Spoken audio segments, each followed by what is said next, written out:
up, everyone? Marc Lobliner, CEO, MTS Nutrition. So there's a new thing where basically we add fat and fiber to things and call it keto. And I want to go over why this isn't really keto, why anything can kind of be classified as keto, and why it doesn't really matter. Now, the subject at hand, which got me to thinking about this is, I actually had some people text me about this Bang Keto Coffee, all right? It's called Keto Coffee, and I'm sure it's delicious. We are huge fans of the Bang drinks at Tiger Fitness. We sell them on Tiger Fitness. Again, man, I've known Jack for so many years, and this is not a knock at them. This is just, I'm clickbaiting you with it, basically. I'm the only YouTuber who will straight up tell you I'm clickbaiting, because if I just said, hey, it's not really a keto, you'd be like, what? But I'm like, Bang, Keto Coffee. Yeah. Clickbait. The video never happened if no one watches it, okay? But I'm gonna use it as an example here, and it is not by any means a knock to this, because I'm sure it's delicious. And looking at it, it's gonna be something that satiates, and I'm gonna tell you why. And satiation will lead to fat loss, because this 140 calories, whoa, I didn't realize it that much. No, this 140 calorie beverage might keep you from eating a 500 calorie donut. Katie, how many calories are donuts? Probably like 1,500, I would guess. What kind of donuts you be eating? Anyway, my new office, you might see a new setting. We're gonna decorate it more. Katie actually is sitting right over there. She gets to see me do this shit, once a day. Anyway, so let me go over what's in the Bang Keto Coffee, okay? 1 can, calories 140. Calories from fat, 15. Total fat, 2 grams. Saturated fat, 1 gram. Sodium, 115. I like sodium, so that's good. I'm all about sodium. Total carbs, 11 grams. You think keto would be carb-free with higher fat? I don't know. Dietary fiber, 5 grams. I'll go into how this works. Sugars, 1 gram. Protein, 20 grams. That's impressive. But again, if you look at it, carbs, if you're counting all carbs, which I do, it's only a 2-to-1 protein to carb ratio, which I don't think, that's not keto to me, and very little fat. So here's the deal. Here's the ingredients. Coffee, yum. Protein blend, milk protein concentrate, whey protein isolate. That's good.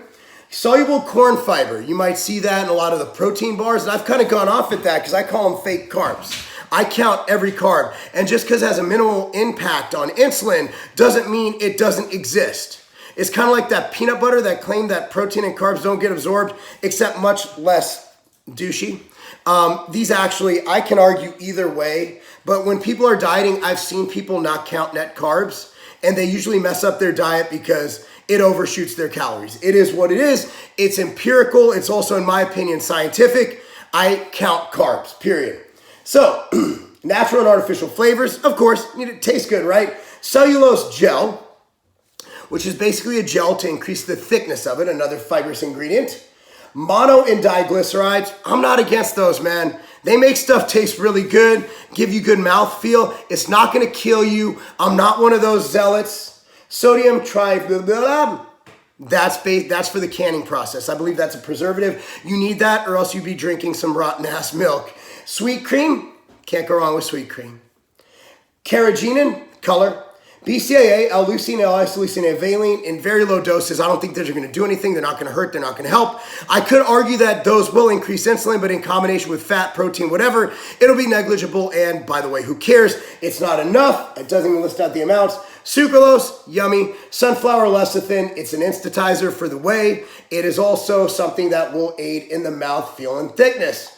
Now, let me go on to why this isn't a keto drink, but it can be. Now, ketosis, to get into ketosis, you're looking at having, usually for most people for activity level, under 50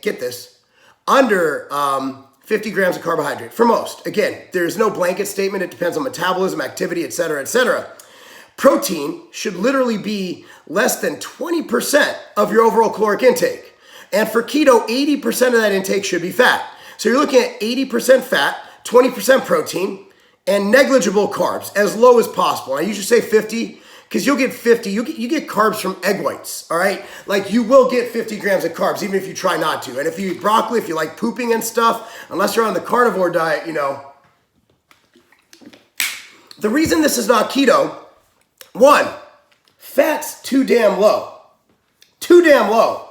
unless there's a typo on this website I'm looking at. Oh yeah, I forgot to mention, didn't I see? Oh yeah, it does have the caprosilic triglyceride, which is the MCT, the 8. There's 8, 10, and 12 isomer. So here's the deal. The protein is too low, is too high.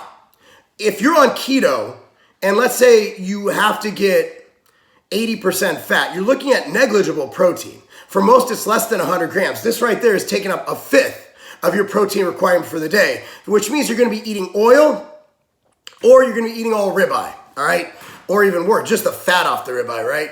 Another is the fat's too low. Another is the carbs are too high. I don't care if it's from soluble corn fiber. If this was really keto, I can eat 40 Quest bars a day and be in ketosis. If I ate 40 Quest bars a day, I'd be in shitosis. Did you get that, Katie? That was funny. Why aren't you laughing? Is I ignoring you? Yeah, she is ignoring me. She's actually working. This is work. So anyway, while I love this coffee, I think it's a great idea. I think it's a healthy alternative to your Starbucks Frappuccino you buy in the refrigerator section. I feel this is a good offering. I don't think it's keto. And I've seen a lot of things. I've seen keto ice cream. I've seen keto bread. I've seen keto this, keto that, keto this, keto. And I've gone on videos about this ad nauseum. At the end of the day, I don't think keto matters, and here's why. I think it just matters that you control carbohydrate if that's what you're interested in. Now, there's 2 hormones involved when you eat certain foods. Now, ketosis, one of the benefits is it controls insulin, okay? I got to show that Exos, man. It controls insulin. When you eat carbs, your insulin rises, but your glucagon pretty much stays the same. A glucagon is a counter hormone to insulin, right? When you eat and you get an insulin spike from protein and fat, or simply protein alone, your glucagon will raise concurrently to insulin, thus negating the negative effects of the insulin spike. So I believe that the main point of ketosis, or being on a low carb diet, is not the holy grail of being in ketosis, but it is actually when you are able to control your insulin spike exclusively from glucagon. So if you can make sure that your glucagon raises with the insulin, that's half the battle. Now, I don't believe in any of that, but I'm just giving you my opinion if you want to do ketosis. So my opinion would be, don't worry about the semantics, just control carbohydrate. Now, where I see this beverage doing real awesome things is if you're used to drinking that Frappuccino. If you go to the grocery store, the gas station, you go to the freezer section, the refrigerator section, you grab that Frappuccino out of there, that thing's like 500 calories of pure sugar and fat. This is controlled. It has fiber instead of sugar, and it has low fat, so you're controlling your calories, and a good amount of protein. I'd almost consider this a protein beverage over anything else. In fact, this is simply a low-fat protein shake. But we are seeing a lot of people mislabeling things keto when nothing about this coffee is keto except for the fact that it has probably a gram of MCTs in it and some sweet cream. However, the protein's too high to be keto, the fat is too low to be keto, and the carbs, I don't care if they're from fiber, I don't care if they're from grass, I don't care if you're chewing on wood, it's too high for keto. So what I'm saying is if you're after going into ketosis, you might want to just opt for some black coffee and put some MCT in it, put some butter in it. Again, that's keto.